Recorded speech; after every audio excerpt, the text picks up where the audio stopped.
আহা, অপূর্ব স্বাদের chicken curry. এত টেস্টি রান্না না দেখলে কিন্তু খুব মিস করবে বন্ধুরা। দেখে নাও আমি কিভাবে এত সুন্দর করে তাড়াতাড়ি করে রান্না করে ফেললাম চিকেন কারি। দেখো বন্ধুরা, আমি এখন রান্না করতে চলে এলাম। আমি রিনা, ওয়েস্ট বেঙ্গল ইন্ডিয়া থেকে বলছি।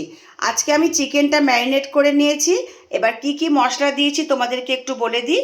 এর মধ্যে পেঁয়াজ, রসুন, আদা পেস্ট করে দিয়েছি, ধনে জিরের গুঁড়ো, লঙ্কার গুঁড়ো, কাশ্মীরি মির্চ, আর দিয়েছি কিছুটা কাঁচা লঙ্কার পেস্ট, আদা বাটা, আর গরম মশলার গুঁড়ো, পরিমাণ মতো হলুদ, স্বাদ মতো নুন দিয়ে ভালো করে, আর যা সরষের তেল লাগবে পুরোটাই দিয়ে দিয়েছি, মাখিয়ে দিয়েছি, আমি আর তেল দেবো না।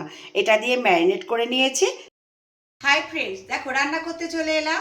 আমি চিকেনটাকে গরম কড়াইতে দিয়ে দেবো।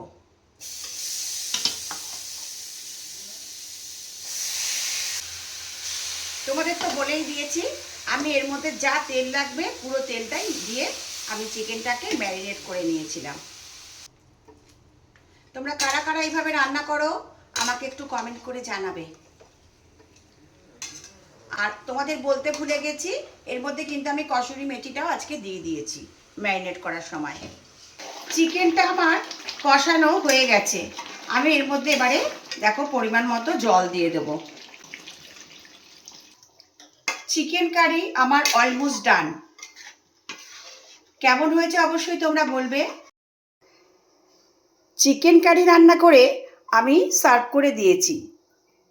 ভিডিওটা যদি তোমাদের ভালো লাগে একটা লাইক কমেন্ট করবে, আর আমার ইউটিউব চ্যানেলটাকে তোমরা একটু সাবস্ক্রাইব করে পাশে থেকো। আবার দেখা হবে নেক্সট ভিডিওতে। ভালো থেকো, সুস্থ থেকো, টাটা।